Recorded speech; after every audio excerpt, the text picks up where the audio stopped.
to talk about resizing fired cases to reload, and talk about what people were determined as full-length resizing. Most people don't have any idea what really full-length resizing really entails or how to adjust the die. I'm going to try to describe how to properly adjust the die for full-length resizing. The reason that I'm talking about this is because I've determined over nearly a lifetime of loading ammunition that the average guy doesn't know how to adjust his die. And one of the main reasons that he doesn't know how to adjust his die is because the reloading manual that he's read has misinformed him how to size his case. Tell you to put your fired case in the shell holder, raise the ram on your reloading press, and run your loop case up in your die, you see. Anyway, I want you to adjust your die to where when the ram's all the way up before you put a case in, that the die is screwed down against the shell holder. Well, that's exactly where the problem starts. You don't screw the die clear down against the shell holder. You need to screw the die down to the shell holder and back it up at least a quarter of a turn. Now take your lube case and run it into your die, and you can feel when you've adjusted your die to the proper point, when it's just barely starting to touch the shoulder, because you pick up a little bit of resistance when you feel that size case touch the shoulder in the die. And take that case out of the die and you try it in the rifle that it was fired in. And if the case is fired properly, the case won't just fall in the gun. And at this point it's not going to fall in anyway because the die is not adjusted down that far. You gradually work the die down until when you put that resized case in your rifle and you close the bolt on that case, you turn the bolt down about 2/3 of the way down, and if you feel that case just start to snug up in your rifle, that is a properly sized case. If you've sized your case to where it falls in the rifle, now all you've done is push the shoulder back on that case, and the next time that you fire it, then it's got to stretch out to fill the chamber again. And the next time the shoulder is pushed back, and the next time you fire it, it's pushed out again. This is a perfect recipe for case head separation. I've read in gun magazines, that sizing cases, the only problem I encountered with such and such caliber, let's say a 300 Winchester Magnum, because there was an article written about this a few years ago, that by about the third or fourth firing that the guy was getting case head separations. Well, that's because he's just a reloader. He's not a hand loader like myself. A hand loader is an experienced professional that's advanced way past just simply assembling some ammunition improperly. So that properly sized case needs to be sized to fit the rifle that you're sizing the cases for, and that's how it needs to fit. That eliminates any issues, eliminates stretch, and you'd have quite a problem in the field if you oversized your cases, and by the time you're out hunting, say the third or fourth firing, that case separated out there when you shot at an elk or a deer or whatever in the mountains, and you got a separated case. You got half of a case up in the chamber, another part of the case in the bolt face. You're sunk unless you've got a broken case extractor to extract one of those cases out of your rifle. So I'm going to go further and describe a few things here. If you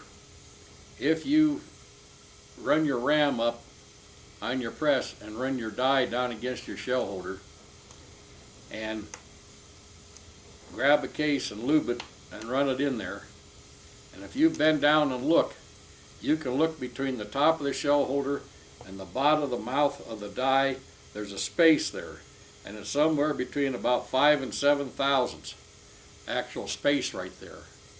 Well, that means that you've got some room for adjustment there. And what this amounts to is, when the press is under load, it holds the ram down further from the mouth of the die than it did by just simply running the ram up, screwing the die down to the shell holder, lock it down there. This is the amount of adjustment that you've got beyond that measurement there. So you've got a ways to go. And anyway, as you run a fired cartridge case up in the die, it sizes the OD of the body. It sizes it at the shoulder. It sizes it at, right at the shoulder body junction. It sizes it all the way back. We're talking, say, about 300 Winchester. Sizes it all the way back nearly to the belt. That's what will freely go in the chamber. It sizes your neck down so it's going to hold the bullet another time. And when this condition of sizing goes on, you're pushing the wall in. At the same time you're pushing the wall of the case in, you're lengthening the case from the head to the shoulder. So basically, what you've got to do, you've got to properly adjust that die, just as I described to you, is the proper way. Don't size your ammunition back to original factory dimension, because cases clear a chamber on an average between a headspace gauge and an actual virgin case. Most cases will clear a chamber by somewhere between about 3 and 5 thousandths of an inch. Well, that's a terrible situation. If you allow that to happen more than that one time, when you fire that virgin case, it'll fit the chamber. But don't ever size the case back to that point again, because you're just creating a problem for case separation. Automatically, at that point, people think, well, I've got a headspace problem. Yeah, you sure do have a headspace problem. It isn't your rifle. It's you. You sized the case wrong. You created the headspace problem with how you're sizing your cases in your reloading die. It's just plain and simple. I've loaded ammunition for about 58 years, and I've loaded for about 250 different cartridges. I specialize in precision reloading and so forth, along with my precision rifle building. And these details you need to pay attention to. I have occasion to talk to people just time after time, and we get into these discussions, and right off the bat I know that the person doesn't know how to, well, I'm fully sizing my case. Well, tell me about what you're doing. Well, I'm pushing my shoulder back, I've got a, gauges to be able to measure my cases, and I'm pushing my shoulder back 2 or 3 thousandths. Well, that's just exactly what not to do. It only has to be adjusted to where the case fits the rifle as I've described. It closes up with just a little bit of snugness just before the bolt is all the way down. That maintains minimum, maintains no stretch, and it maintains that minimum headspace dimension. Adjusting it down further, all you're doing is creating a headspace and creating a problem for yourself. Now we're going to kind of jump from that, and we're going to talk about neck sizing cases. You can buy neck size dies for many, many calibers. People think that, that maybe it's better to neck size their cases. Well, yes and no. The first thing that you've got to understand is that that case is only being contacted on the neck. It's sizing the OD of the neck, and in instances, depending on how the dies are made, you've got an expander ball. In most instances, that's the case. You got an expander ball, and then you pull the case, out of the die and back over the expander ball. You've got a neck-sized case. Well, the thing that you don't understand is that case is not supported by the body. When you're full-length sizing a case, as I've described to you, the case is being aligned automatically by the body of the case and the body of the die. It's lined up for the neck and everything else. There's not anything true to line a case up in your die if you're neck sizing only, unless you have a specially made die that fits right down to the virtually almost to the dimension of the case, so that there's no misalignment. There's no misalignment, off of the center line. And this is what creates some of these accuracy problems, because an unsupported case body in a neck size die is going to give you an out of center line to the case sized neck. You load ammunition that way, you got something that's perfectly flat, a flat tabletop, a piece of glass, or whatever it might happen to be, a Formica counter or something like that. Take that round in your hand and roll it over the counter, and you can see that bullet. If things aren't right, you can see that bullet wobble like this as you roll it back and forth. It's going to wobble. You can see it. There's fixtures that you can buy that have indicators and so forth. You can spin the case. You can check it that way. But just a simple way is what I've described. And you can find out if you've got, a